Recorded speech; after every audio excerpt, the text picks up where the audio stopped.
Hey y'all, good morning, good afternoon, good evening. Welcome back to another episode of First Responder Readiness Podcast with me, your host, Alicia.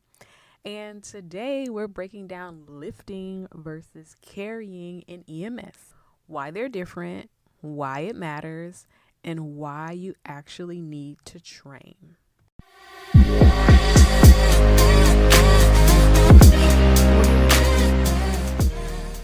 Do you feel strong and capable on shift, but find yourself exhausted halfway through? Do you train in the gym but still feel unprepared when the call hits? Are you starting to wonder if wear and tear just comes with the job? If so, you're in the right place. Hey, I'm Alicia Black, an athletic trainer, strength and conditioning specialist, and a first responder performance coach.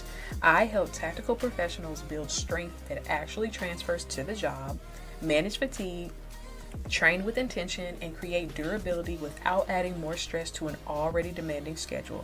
If you're ready to train for the call, not just the gym, recover smarter, and build a body that lasts through your career, lace up your boots, shift starting, let's go.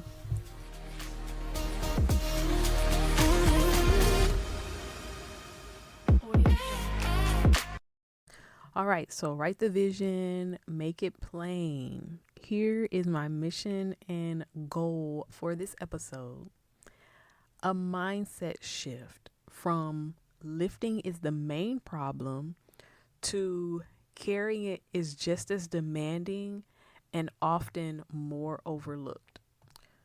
You train for lifts, right?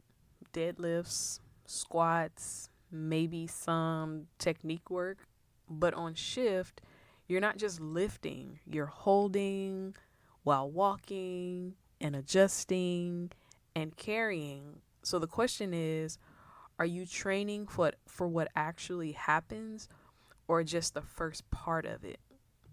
And if you're trying to figure out how to train for what actually happens on shift, not just what happens in the gym, I created something for you. It's called the Fit for the Call Insider, where I share simple strategies to help you build strength, improve movement, and stay ready for the job. You can join through the link in the show notes. Now, before we get started, here's what they're saying about the podcast. Brooke says, great info. This is great info for recovering between shifts. Definitely a need for this podcast. Thank you so much, Brooke.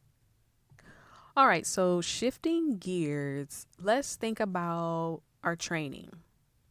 Most training focuses on the lift, right? Lifting from the floor, lifting from the J hooks, the catches, wherever it is, you're lifting it from that stationary position. But the job requires sustained load over time. You lift a patient, you stabilize, you have to carry it down the hallway, adjust your grip, navigate obstacles. The lift part is just the beginning. Here's the thing: lifting equals producing force, but carrying equals sustaining and controlling force. So, how many of us are training like that? Here's what carrying requires: grip endurance, core stability, single leg balance, and postural control. So, again, I ask, how many of us are training like that? So, when I say job specific exercise training and programming, that's what I mean. These are the things that your job on a shift, on a call, are requiring you to do. And if you are not incorporating these in your training days when you're working out, then you are leaving holes in your training and you're not as durable as you could possibly be for your job. Why does all of this matter, Alicia? I'm glad you asked.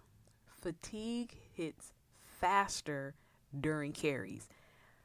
Let's just think about carrying groceries, right?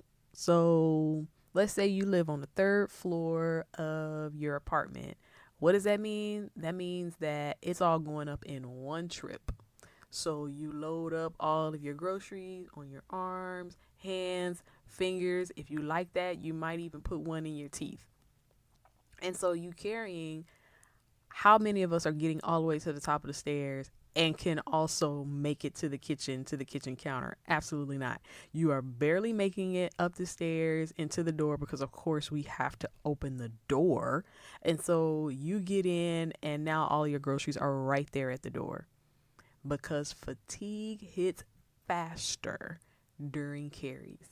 2, instability increases. So again, we're still with the groceries. You got all your groceries, you walking up the stairs, you're like getting two taps on the stair before you go up, because God forbid you trip. And you are barely making it up the stairs. You're probably like sliding up the banister. Why? Because you're unstable. More than likely, one arm is heavier than the other, even though you try to evenly distribute the weight of your groceries between both arms. 3, breakdown happens mid-task. So, for those who maybe didn't make it all the way up the stairs, tell me what happened. The bicep just is like, boop, I can't do it anymore. I'm done. Or your finger is just shaking and trembling and you are sweating and you're holding your booty hole tight, even though that has nothing to do with you carrying the groceries up the stairs. Breakdown happens mid-task, because fatigue is like, your muscles is like, okay, obviously I have to take over, because this one don't know what to do and how to sustain itself. So, what do I do then, Alicia? I'm glad you asked. You add carries to your training.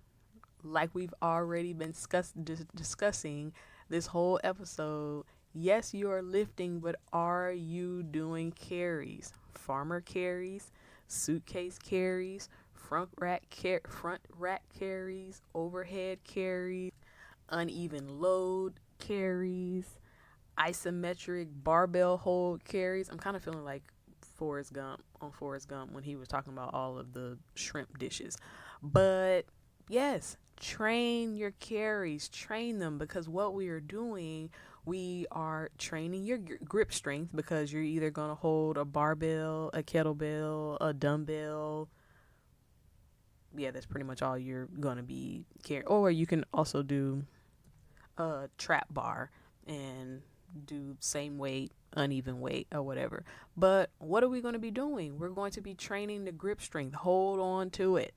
Okay, you're going to be holding on to whatever apparatus that you are using, and so you're training your hands to just hold on. Sidebar, another way to train grip strength is to create a workout circuit for yourself.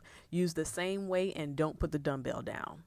Okay, keep holding the dumbbell the whole time. Anytime that you are activating those muscles, those hand muscles, you are working on your grip strength. Okay, as we are training these carries, what else will we be training? Core stability. That's typically why people do carries, is for your core, and those are your deep core muscles, not those oh so nice looking abdominal six pack muscles. We want to be training the deep core muscles. We'll be working single leg balance, because if you're walking and if it's an uneven load, you're training your body to be able to engage your core while you're walking. And like I've already said, the postural control. You got to sit up straight and don't lean over to one side wherever the weight is. Okay. Second actionable takeaway: train under time, not just for reps. So that can look like EMOMs, every minute on the minute, or AMRAPs, as many reps or as many rounds as possible. But do it under time, and kind of like that HIIT exercise, HIIT workouts, high intensity interval trainings. Like, you're really going to fatigue the muscles, but you got to keep moving until the time has elapsed, and that will really train those small muscle fibers, those easily fatigable muscles, and helping them to increase their endurance strength. And number 3, build grip and core endurance. So if you are working on your carries, like we've already said, your farmer's carries, your suitcase carries, your front rack carries, all of these, you will be both working grip and core endurance at the same time. It's good to do both hands at the same time, so bilaterally, but we've discussed in other episodes, unilateral work is so important. All right, of course, there is homework. This week, add 1 carry variation. I've listed them a couple times. I'll say them again.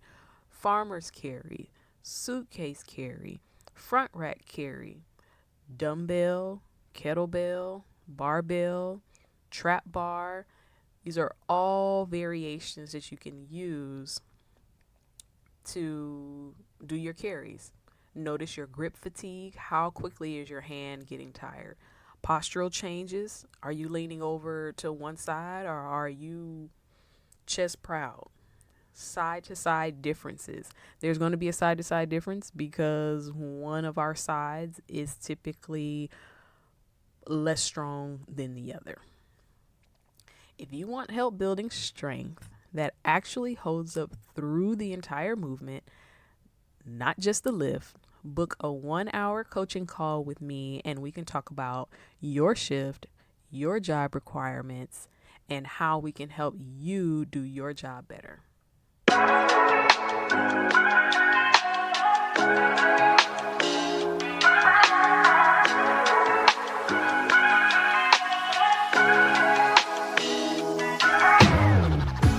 Hey First Responder, I hope today's episode served you. If it did, take 30 seconds and share it with a partner or teammate who could use it too. The reality is most of us push through longer than we should. And if you haven't yet, leave a quick review on Apple Podcasts. It genuinely helps the show reach more responders who need it. Take care of yourself and take care of each other out there, and I'll meet you back here for the next episode. Bye.